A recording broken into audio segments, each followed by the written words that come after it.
नमस्कार दोस्तों, हमारी आज की कहानी है करतूतों पर पर्दा डालना बंद करो। दीपाली इधर 2-3 दिनों से बहुत बेचैनी सी महसूस कर रही थी। इसीलिए ऑफिस से कुछ दिनों की छुट्टियां लेकर लगभग 2 साल बाद अपने मायके आई हुई थी। मायके में उसके मम्मी पापा और भाई भाभी और उनके 2 बच्चे थे। छुट्टियां बिताने आई दीपाली का मन अपने माता पिता की स्थिति देखकर दुखी हो गया और भाई भाभी पर गुस्सा भी बढ़ते ही जा रहा था। उसका मन होता कि भाई को बिठा के खूब खरी खोटी सुना दे कि तुम दोनों की लापरवाही से मम्मी पापा को बीमारियों ने घेर लिया। लेकिन अगले ही पल उसे लगता छोटी बहन होकर बड़े भाई से इस तरह से बात करना ठीक नहीं है। दीपाली के पापा को डायबिटीज़ के साथ हार्ट की भी प्रॉब्लम हो गई थी और उसकी मम्मी को डायबिटीज़ और थायराइड की समस्या हो गई थी। लेकिन दोनों ही लोग अपनी सेहत के प्रति लापरवाह से दिख रहे थे। डॉक्टरों द्वारा बताए गए खान पान को दीपाली की भाभी जानकी देखा करती थी।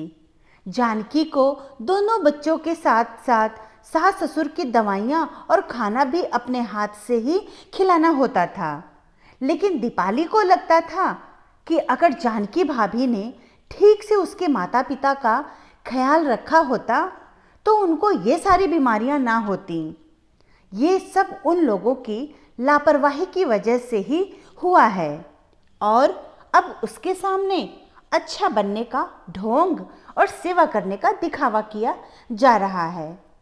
वापस जाने वाले दिन दीपाली अपनी मम्मी के साथ ऐसे चिपक कर बैठी हुई थी जैसे लग रहा था आज के बिछड़ने के बाद वह कभी मिलेंगे ही नहीं।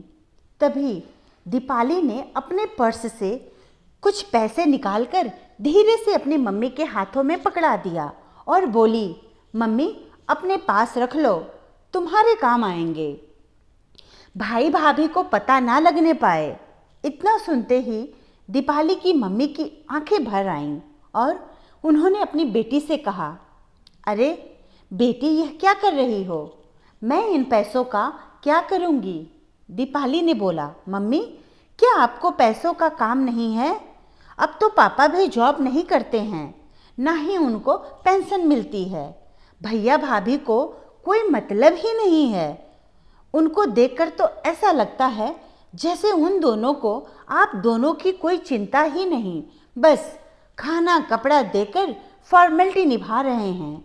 दीपाली की माँ ने कहा, तुम गलत सोच रही हो दीपाली, वे दोनों हम दोनों का बहुत ख्याल रखते हैं, जबकि आजकल बहू की तो तबीयत भी ठीक नहीं रहती।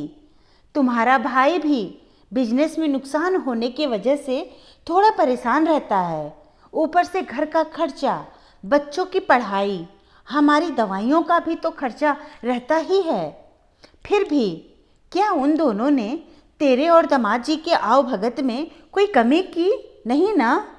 हालांकि उसने ये सारी बातें तुझे बताने के लिए मना किया था। अगर ये पैसे मैंने ले लिया तो उनको बहुत बुरा लगेगा। साथ ही दामाद जी मेरे बारे में क्या सोचेंगे कि मैं बेटी से चोरी चुप के पैसे लेती हूँ। दीपाली ने तुरंत तुनक कर बोला, माँ कोई कुछ नहीं सोचेगा, आप किसी की भी चिंता मत करो और आप भाई भाभी की करतूतों पर पर्दा डालना बंद करो।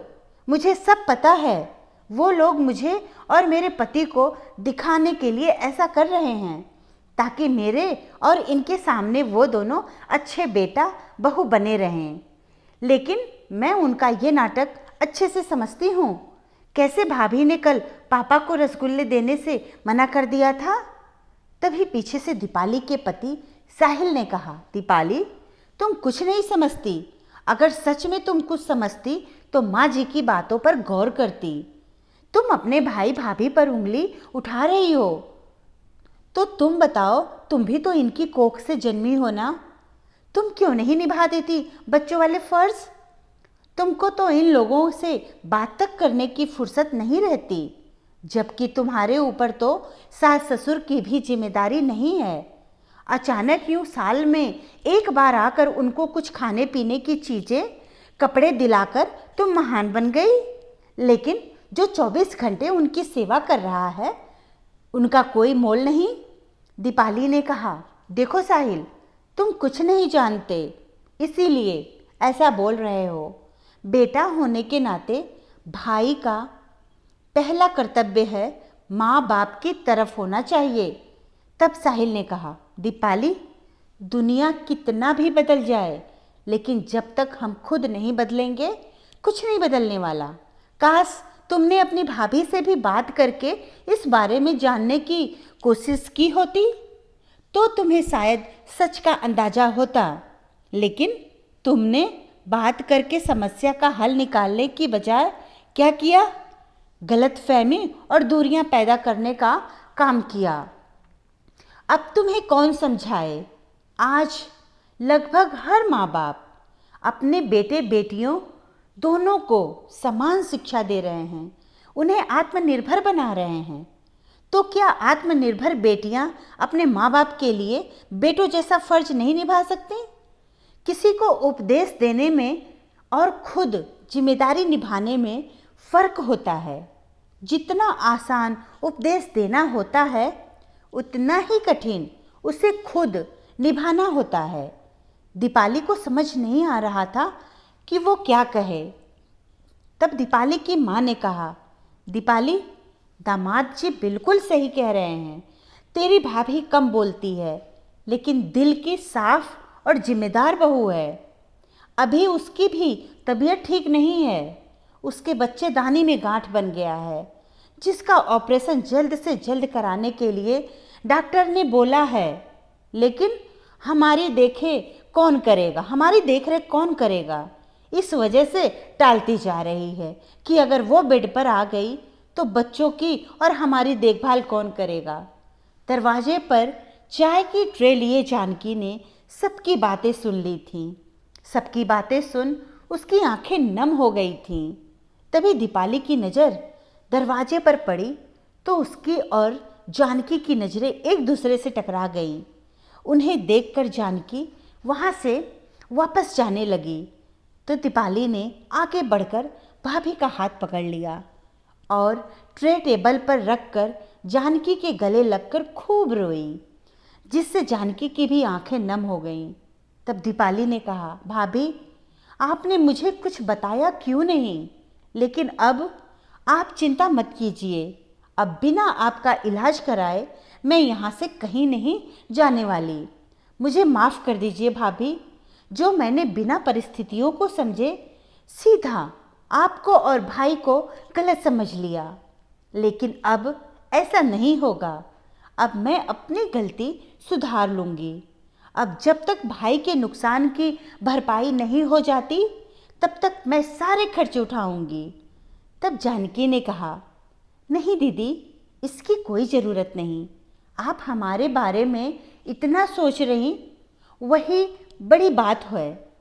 बस अपना प्यार, साथ और विश्वास बनाए रखिए। फिर थोड़ी रुककर कमरे में दीपाली के भैया और पापा दोनों साथ अंदर आए। दीपाली के पापा ने बोला, दीपाली, तू भी तैयार हो जा और बच्चों को भी तैयार कर लो, जल्दी करो वरना फ्लाइट छूट जाएगी।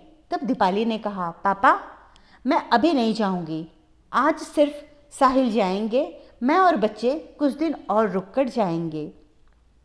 फिर कुछ दिनों के बाद जानकी के ऑपरेशन के बाद दीपाली ने उसका और घर का पूरा ख्याल रखा। अब दोनों नंद भाभी के बीच दूरियां मिट चुकी थीं। इस बार मायके से जाते समय जो गर्व दीपाली को अपने आप पर महसूस हो रहा था, इसके पहले उसे कभी ऐसा एहसास नहीं हुआ था। अपने भाई भाभी का थोड़ा सपोर्ट करके जो खुशी उसे मिल रही थी, उतनी खुशी उसने आज तक अपने जीवन में कभी महसूस नहीं की। धन्यवाद दोस्तों। कहानी अच्छी लगी तो लाइक और सब्सक्राइब ज़रूर करें और कहानी को अपने दोस्तों के साथ शेयर भी ज़रूर करें।